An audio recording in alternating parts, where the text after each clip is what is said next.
जय गुरु। आज हम एक और संडे तैयार हैं नए चैप्टर के लिए। चैप्टर का नाम है पश्चिम के प्रति बाबा जी की अभिरुचि। उससे पहले मेरा इंट्रोडक्शन। मेरा नाम है नीलम कुमार। मैं एक योगा ट्रेनर हूँ, ब्रेथवर्क कोच हूँ और क्रिया योगा की प्रैक्टिशनर भी हूँ। तो आज हम पढ़ने जा रहे हैं चैप्टर नंबर 33, पश्चिम के प्रति बाबा जी की अभिरुचि।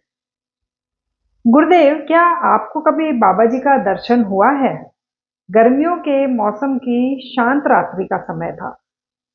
सिर पर गगन में बड़े बड़े तारे चमक रहे थे। मैं श्री रामपुर के आश्रम में दूसरे तल्ले के बरामदे में श्री युक्तेश्वर जी के पास बैठा हुआ था। मतलब कि परमहंस जी जो हैं, ये युक्तेश्वर जी से पूछ रहे हैं कि क्या आपको कभी बाबा जी के दर्शन हुए हैं। मेरे इस छोटे से प्रश्न पर मुस्कुराते हुए उन्होंने कहा, हाँ हुआ है। और उनकी आंखें श्रद्धा एवं आदर से चमक उठी। अमर गुरु का 3 बार दर्शन करने का सौभाग्य मुझे मिला है। प्रथम दर्शन प्रयाग के कुंभ मेले में हुआ था। अति प्राचीन काल से ही भारत में कुंभ मेले लगते आ रहे हैं। इन मेलों ने आध्यात्मिक लक्ष्यों को सामान्य जनता की दृष्टि के सामने अनवरत रूप से बरकरार रखा है। हर 12 वर्षों के बाद लाखों श्रद्धालु हिंदू हजारों साधुओं, योगियों, स्वामियों तथा सब प्रकार के तपस्वियों से मिलने के लिए एकत्रित होते हैं। इनमें अनेक तपस्वी ऐसे होते हैं जो केवल कुंभ मेले में ही आकर सांसारिक नर नारियों पर अपने आशीर्वादों की वर्षा करते हैं, अन्यथा कभी अपने एकांत स्थानों से बाहर नहीं निकलते। जब बाबा जी से मेरी मुलाकात हुई तब मैं स्वामी नहीं बना था, श्री युक्तेश्वर जी बता रहे थे, परंतु मुझे लाहड़ी महाशय से क्रिया दीक्षा मिल गई थी। लाहड़ी महाशय ने ही मुझे 1894 के जनवरी महीने में प्रयाग में होने वाले कुंभ मेले में जाने के लिए कहा था। कुंभ मेले में जाने का यह मेरा पहला अवसर था। विशाल जनसागर और उसके कोलाहल को देखकर मैं किंचित हक्का बक्का सा हो गया था। मैं ध्यान पूर्वक चारों ओर शोध करती दृष्टि से देखता चल रहा था, पर किसी सिद्ध का चेहरा नजर नहीं आ रहा था। गंगा किनारे पर एक पुल के पास से मैं जैसे ही आगे बढ़ा, मेरी दृष्टि एक परिचित मनुष्य पर पड़ी जो अपना भिक्षा पात्र आगे बढ़ा रहा था। ओह, यह मेला कोलाहल और भिखारियों के जमघट के सिवा कुछ नहीं है। मेरे मन में यह विचार आया। मेरा मोह भंग हो गया था। धर्म का नाम लेकर केवल भिक्षा पर ही सारा ध्यान रखने वाले इन निकम्मों से तो मानव जाति प्रत्यक्ष भलाई के लिए धैर्यपूर्वक ज्ञान की सीमाओं का विस्तार करने वाले पाश्चात्य वैज्ञानिक ही भगवान को अधिक प्रसन्न करते होंगे, मैं ये सोच रहा था। मतलब कि युक्तेश्वर जी बता रहे हैं कि ये मन ही मन सोच रहे थे कि ये सारे जो घूम रहे हैं यहाँ पे, ये भिखारियों के समान है। इससे तो जो वेस्टर्न कंट्रीज के जो बोलते हैं ना कि वैज्ञानिक जो साइंटिस्ट हैं वो ज्यादा अच्छे हैं। समाज सुधार के बारे में मेरे मन में सुलगते विचारों में उस समय अचानक बाधा पड़ गई, जब मेरे सामने आकर खड़े हुए लंबे कद के सन्यासी की आवाज मेरे कानों में पड़ी। महाराज, उसने कहा, एक संत आपको बुला रहे हैं। कौन है वे? आकर खुद ही देख लीजिए। इस संक्षिप्त उत्तर पर कुछ झिझकते हुए मैं उनके साथ गया और शीघ्र ही एक वृक्ष के पास पहुंच गया, जिसकी छाया में मन को आकर्षित करने वाले शिष्यों की मंडली से घिरे हुए एक गुरु बैठे हुए थे। अलौकिक तेजो मूर्ति थे वे। उनकी आंखें तेजस्वी थी। मेरे पहुंचते ही वे उठ खड़े हुए और उन्होंने मुझे आलिंगन में बांध लिया, मतलब कि ऐसे जप्पी पाई। अत्यंत प्रेम से उन्होंने कहा, आइए स्वामी जी। मैं स्वामी नहीं हूं महाराज, मैंने जोर देते हुए कहा। इन्होंने पहले लिख दिया ना कि मैं तब तक स्वामी बना नहीं था। मैं स्वामी नहीं हूं महाराज। ईश्वर की आज्ञा से मैं जिसे स्वामी की उपाधि प्रदान करता हूं, वह कभी उस उपाधि का त्याग नहीं करता। उस संत ने अत्यंत सरल भाव से मुझसे कहा, परंतु उसके शब्दों में गहरा सत्य ध्वनित हो रहा था। मैं तत्क्षण आध्यात्मिक आशीर्वाद की लहरों में हिलोरे लेने लगा। अचानक स्वामी पद पर अपनी उन्नति देखकर मैं मुस्कुराया और इस तरह मुझे महान सम्मान प्रदान करने वाले उस नरदेहधारी महान और देवता सदृश आत्मा के चरणों में मैंने प्रणाम किया। बाबा जी ने मुझे उस वृक्ष के नीचे अपने पास बैठने का संकेत दिया। वे मजबूत कदकाठी के और युवा थे और दिखने में लाहिड़ी महाशय जैसे थे, लेकिन फिर भी इस समानता ने मेरे दिमाग के किसी तार को नहीं छेड़ा। जबकि मैं इन दो महागुरुओं के चेहरे में असाधारण साम्य के बारे में प्राय सुना करता था। बाबा जी के पास एक ऐसी शक्ति है जिससे वे किसी भी व्यक्ति के मन में किसी विशिष्ट विचार को आने से रोक सकते हैं। स्पष्ट है कि वे चाहते थे कि मैं उनकी उपस्थिति में पूर्णतः स्वाभाविक अवस्था में रहूं और उन्हें पहचान कर स्तंभित ना हो जाऊं। कुंभ मेले के बारे में आपका क्या विचार है? मुझे बहुत निराशा हुई महाराज, मैंने कहा, किंतु तुरंत आगे कह दिया, आपका दर्शन होने तक। बिगड़ती हुई बात को संभाल लिया ना कि मुझे बहुत निराशा हुई महाराज, लेकिन आपका दर्शन होने तक। किसी कारण से संतों में और इस कोलाहल में कोई मेल नजर नहीं आता। ये कह रहे हैं कि इतना शोर और संत, मतलब मुझे कुछ समानता नजर नहीं आ रही, क्योंकि ऐसा होता है ना कि जहां संत है वहां शांति होगी। तो ये कह रहे हैं कि ये कुछ समझ में नहीं आ रहा मुझे। बेटा, गुरु ने कहा, जबकि मैं स्पष्ट उनसे दोगुनी आयु का लग रहा था, अनेक संतों के दोष के कारण सभी को दोषी मत मानो। ये कह रहे कि मैं उनसे डबल आयु का लग रहा था, बल्कि वो मुझसे यंग लग रहे थे, फिर भी उन्होंने बोला, बेटा, अनेक संतों के दोष के कारण सभी को दोषी मत मानो। इस जगत में हर चीज मिश्रित रूप में है, शक्कर और रेत के मिश्रण की तरह। चींटी की भांति बुद्धिमान बनो, जो केवल शक्कर के कणों को चुन लेती है और रेत कणों को स्पर्श किए बिना ही छोड़ देती है। इस मेले में अनेक साधु अभी भी माया में भटक रहे हैं, फिर भी कुछ ईश्वर साक्षात्कारी संतों ने इसे पावन किया हुआ है। इस परम गुरु के स्वयं दर्शन के कारण मैं उनकी इस बात से तुरंत सहमत हो गया। ये कह रहे मेरा मन फटाफट से इस बात को मान गया।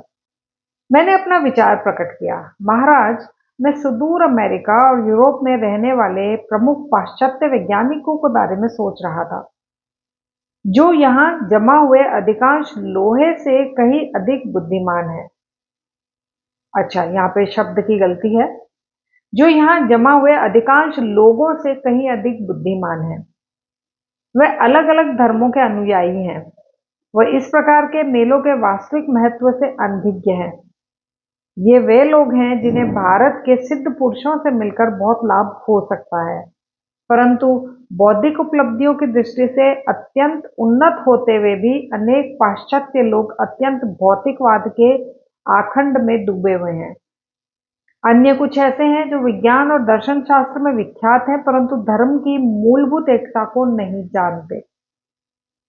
उनके धर्म ऐसे दुर्लभ बाधाएं बन चुके हैं जो उन्हें हम लोगों से सदा के लिए अलग कर सकते हैं।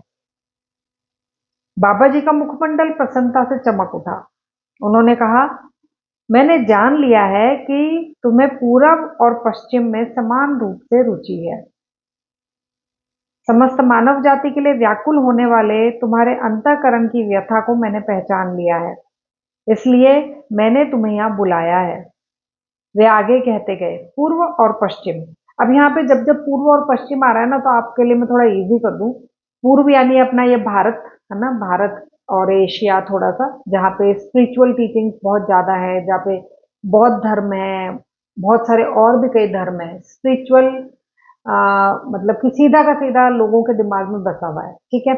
और पाश्चात्य मतलब कि अमेरिका और वो सब मान लीजिए, जहाँ पे थोड़ा सा वो लोग स्पिरिचुअल को कम मानते हैं और वो बहुत ज्यादा एडवांस। उस समय में तो और भी ज्यादा डिफरेंस था, ठीक है। तो अब यहाँ पे ये बोल रहे हैं, स्वामी जी, आपको पूर्व और पश्चिम के बीच भविष्य में, ओ सॉरी, वे आगे कहते हुए, पूर्व और पश्चिम को कर्म और आध्यात्मिकता से मिलकर बना सुवर्ण मध्य मार्ग स्थापित करना होगा। ये कह रहे हैं कि जो भारत है उसके आध्यात्मिक ज्ञान और जो यूएस है या पाश्चात्य देश है वहां की एडवांस टेक्नोलॉजी दोनों अगर मिल जाएं तो बहुत अच्छा होगा।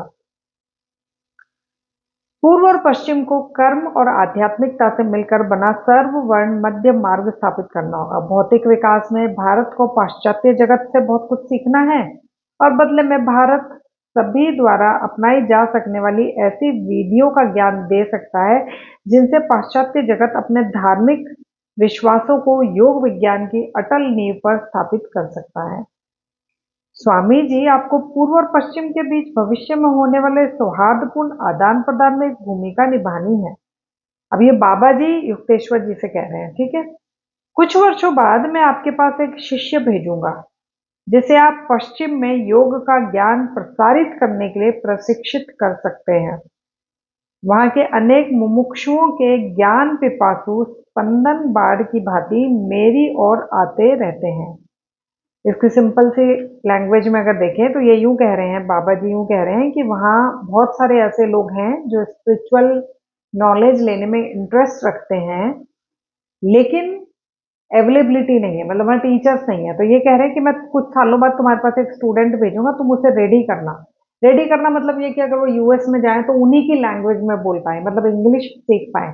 इसीलिए स्टार्टिंग में हमने कुछ चैप्टर्स में पढ़ा ना कि परमहंस योगानंदा जी को उनके जो गुरु है युक्तेश्वर जी वो बार बार बोलते हैं कि नहीं तुम कॉलेज की पढ़ाई पूरी करो, तुम कॉलेज की पढ़ाई पूरी करो। क्यों? क्योंकि जब तक वो अमेरिका की लैंग्वेज बोलना नहीं सीखेंगे तब तक वो अपना नॉलेज वहां पे स्प्रेड नहीं कर पाएंगे।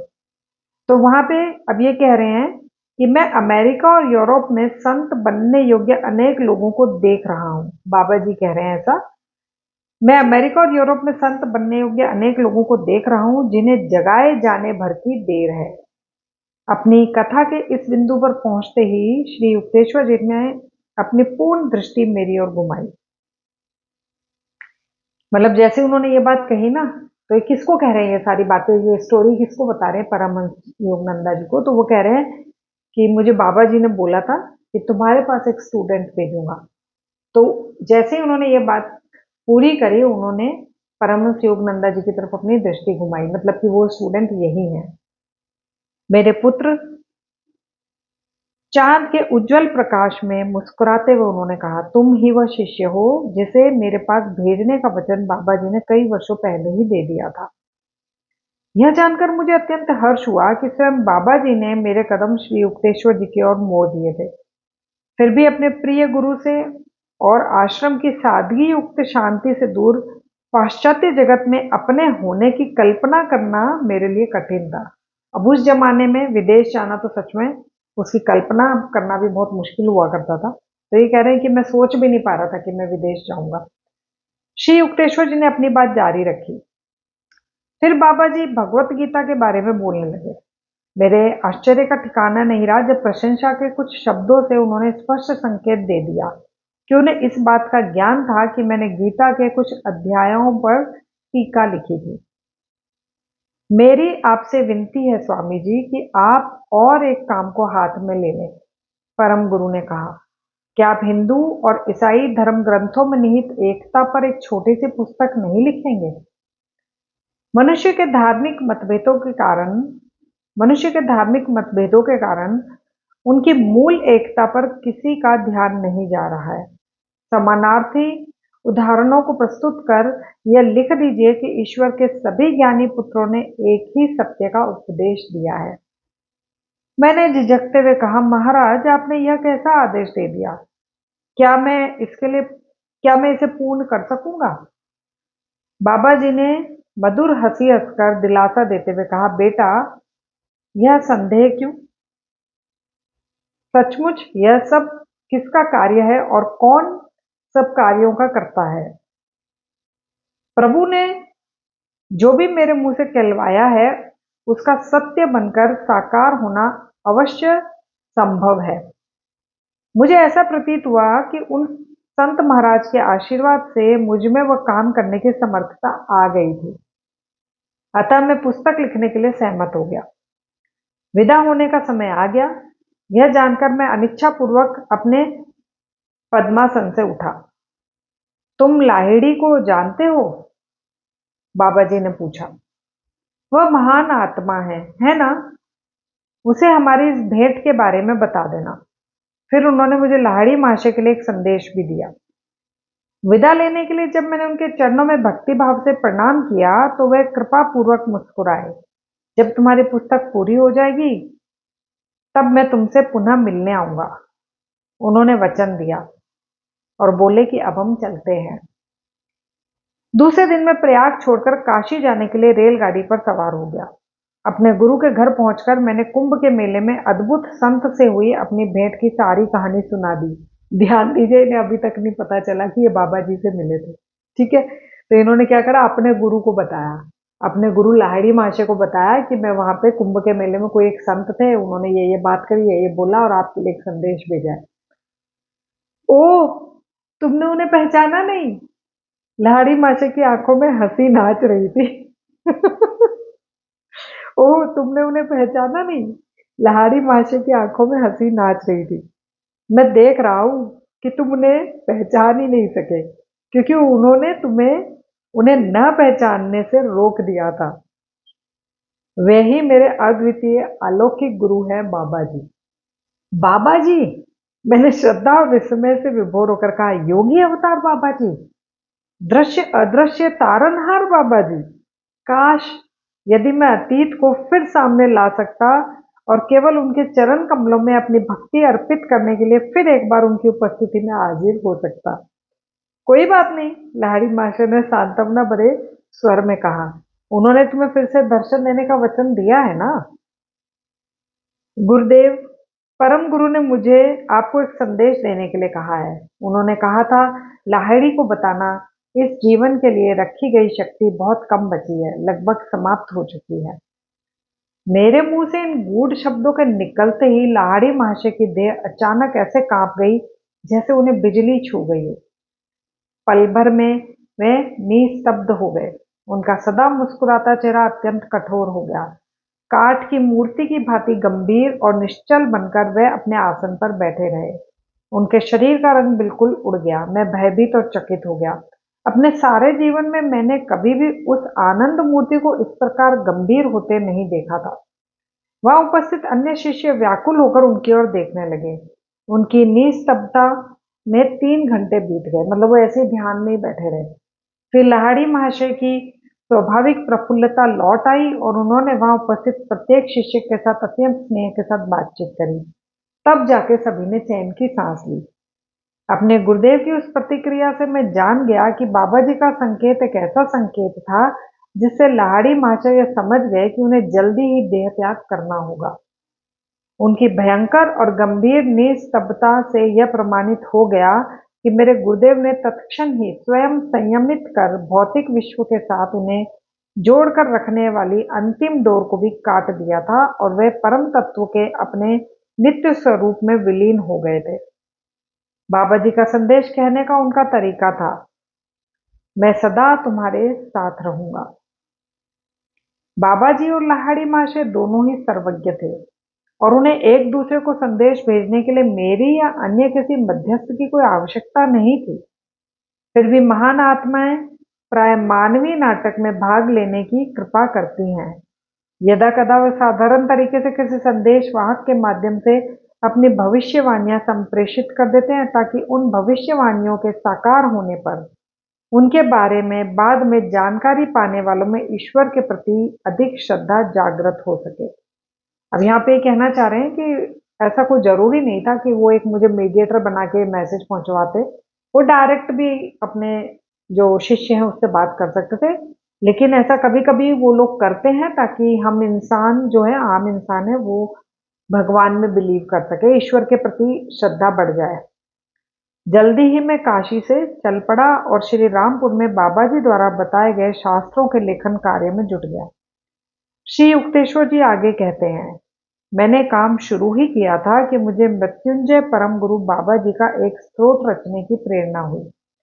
यद्यपि मैंने उससे पहले कभी संस्कृत में काव्य लिखने का कोई प्रयत्न नहीं किया था, पर मेरी लेखनी के अनायास ही ललित पंक्तियों का प्रवाह बहने लगा।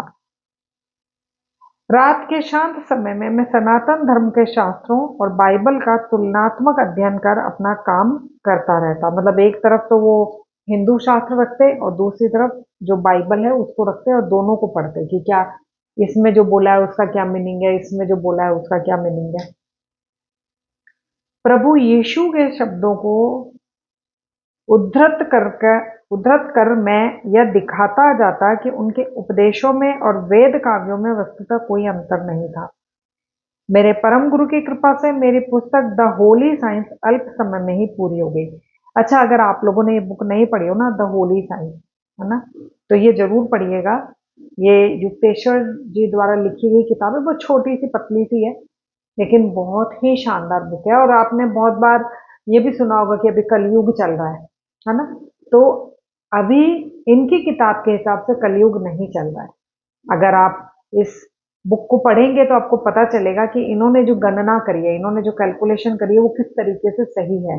और एकमात्र शायद इन्हीं की किताब है जो ये कैलकुलेशन करके बता रही है कि अभी कलयुग नहीं चल रहा है। तो द होली साइंस इंग्लिश में है और हिंदी में इसका नाम है शायद केवल्य। इस तरीके से मेरे को भी नाम याद नहीं आ रहा। आप में से किसी को याद हो तो प्लीज कमेंट बॉक्स में लिखिएगा, क्योंकि मेरे पास हिंदी और इंग्लिश दोनों बुक है।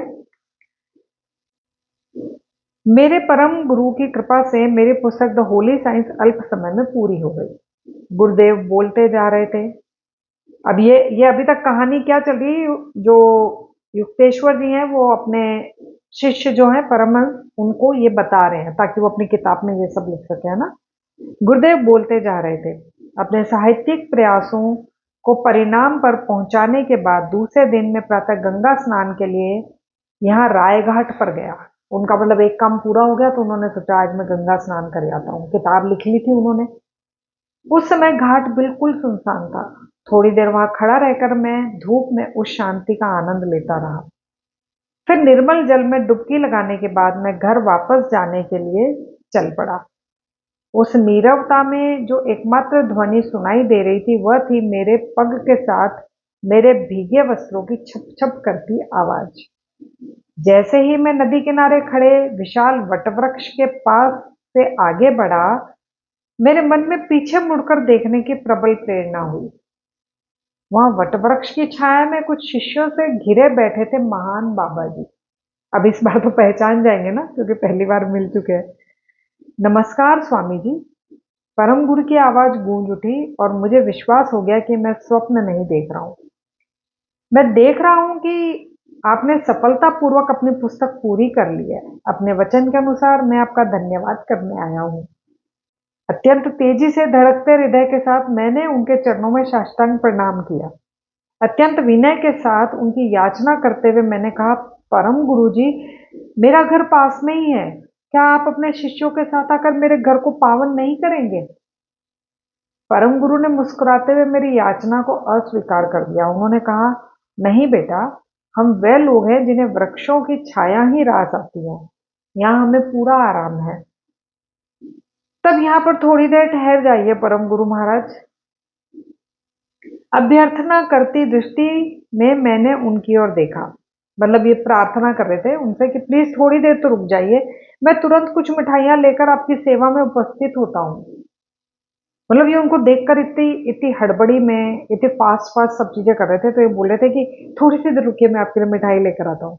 जब कुछ ही मिनटों में मैं मिठाइयों का थाल लेकर वहां लौटा तो उस विशाल वटवृक्ष के नीचे उस दिव्य मंडली का कोई पता नहीं था। मतलब वो गुरुजी भी नहीं थे और उनके शिष्य भी नहीं थे। मैंने घाट के चारों ओर खोजा, पर अपने मन में मैं जान चुका था कि वे लोग हवा के पंखों पर उड़ चुके थे। मेरे मन को गहरा आघात लगा। मैंने मन ही मन निश्चय किया, फिर कभी बाबा जी के साथ मेरी भेंट हो भी गई ना तो मैं उनसे बात ही नहीं करूंगा। गुस्सा हो गई है ना। तो मैं उनसे बात ही नहीं करूंगा। उन्होंने अचानक इस तरह प्रस्थान कर भारी निष्ठुरता दिखाई है। पर यह गुस्सा केवल प्रेम का था और कुछ नहीं।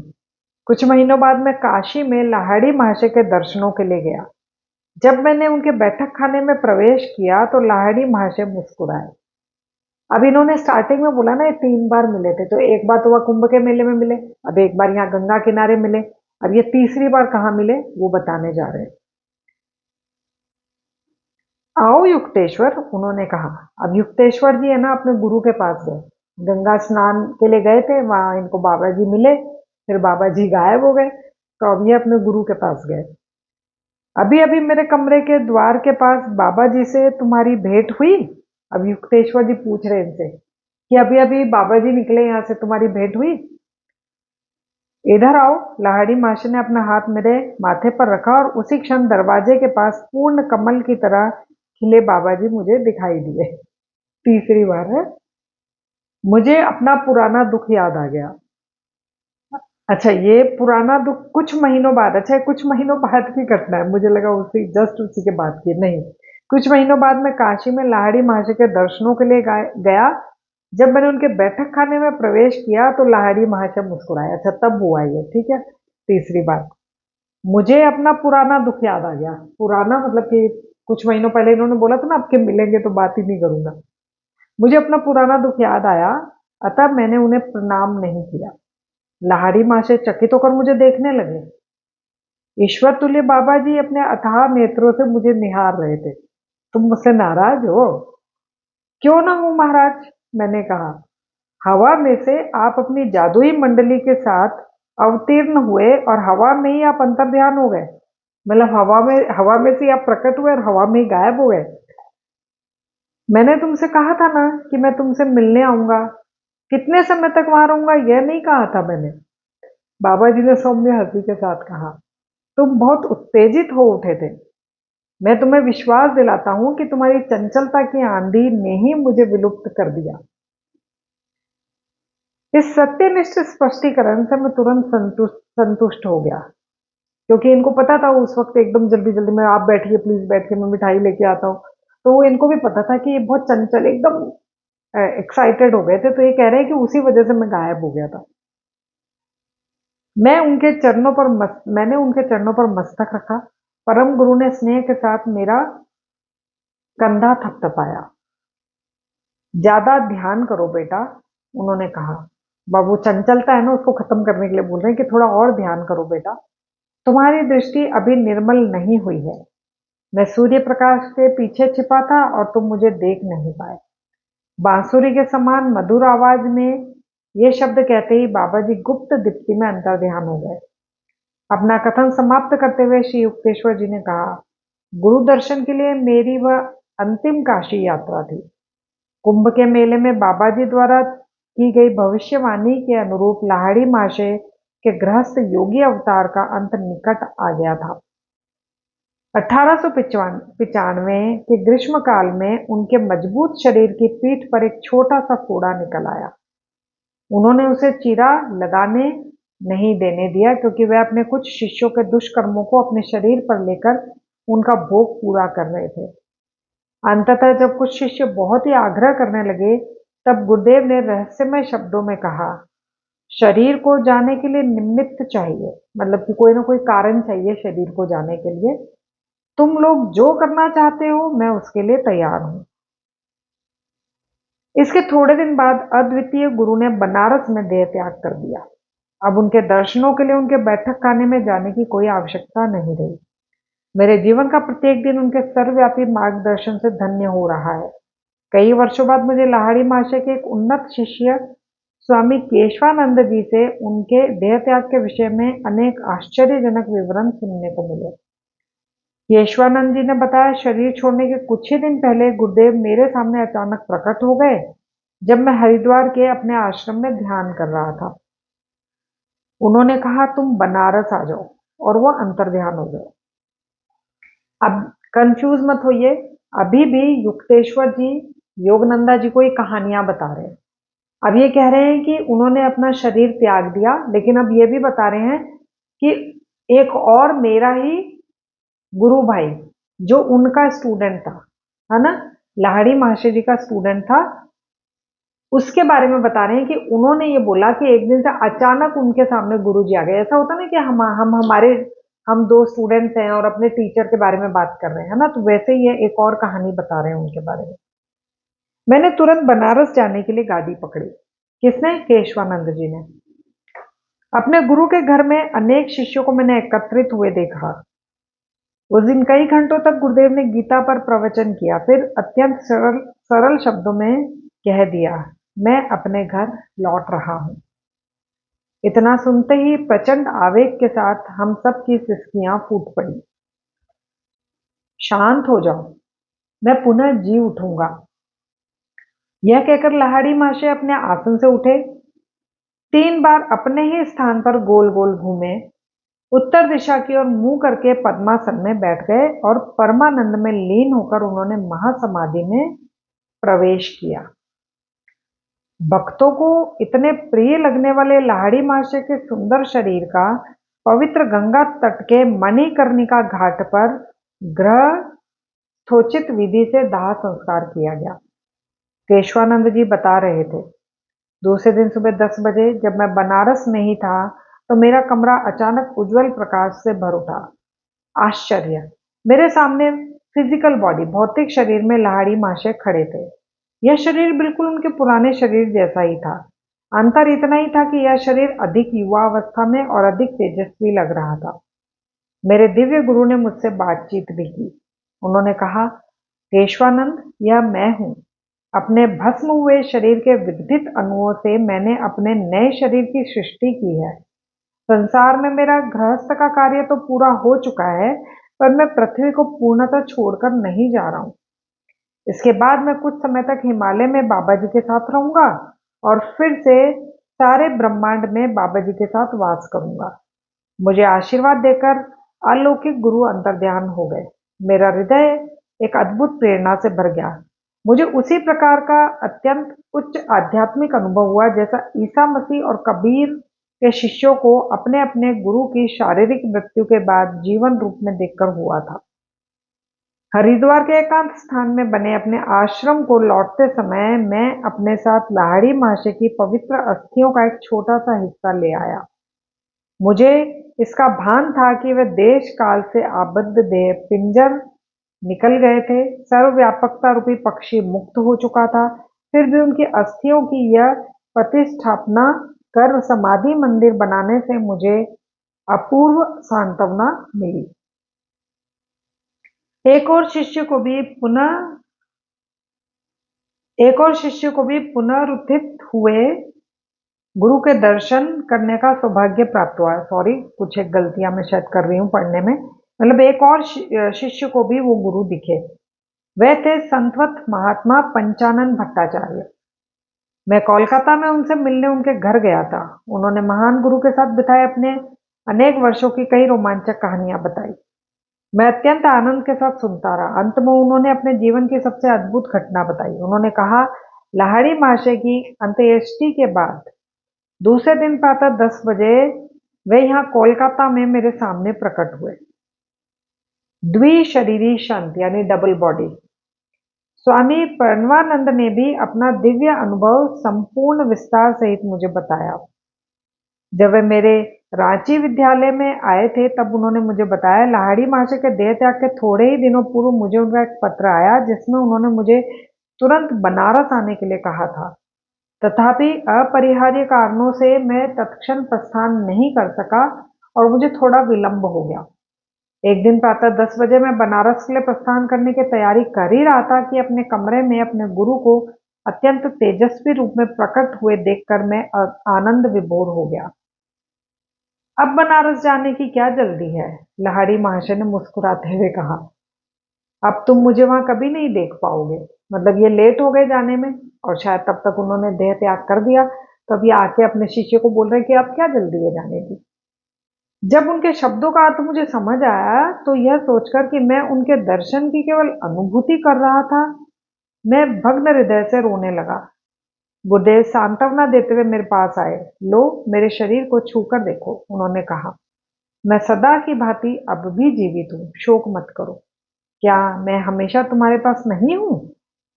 इन 3 महान शिष्यों के मुख से एक अद्भुत सत्य की कहानी उभरकर सामने आई है। लाहड़ी महाशय के दाह संस्कार के बाद दूसरे दिन प्रातः 10 बजे 3 अलग अलग शहरों में 3 शिष्यों के सामने वे पुनर्जीवित परंतु रूपांतरित शरीर में फिर से प्रकट हुए। अच्छा, सेम टाइम पे तीनों के सामने प्रकट हुए। अतः जब यह नश्वर देह अनश्वरता प्राप्त करेगी और यह मृत्यु जीव अमरता का चोला पहन लेगा तभी बाइबल में लिखा गया यह वचन चरितार्थ होगा कि मृत्यु पर विजय पाई जा चुकी है। हे मृत्यु, कहाँ है तेरा दंश? ओ शमशान, कहाँ है तेरी विजय? ये बाइबल से लिए गई हैं लाइनें। तो जी ये आज का चैप्टर खत्म होता है। आपको ये वीडियो अच्छी लगी हो तो लाइक कर दीजिए, और आप अगर सारे चैप्टर सीक्वेंस वाइज सुन रहे हैं तो आई होप आपकी लाइफ में थोड़े बहुत चेंजेस आ रहे होंगे, थोड़ा बहुत आपका मेडिटेशन में इंटरेस्ट बढ़ रहा होगा। तो जी आज के लिए बस इतना ही। जय गुरु।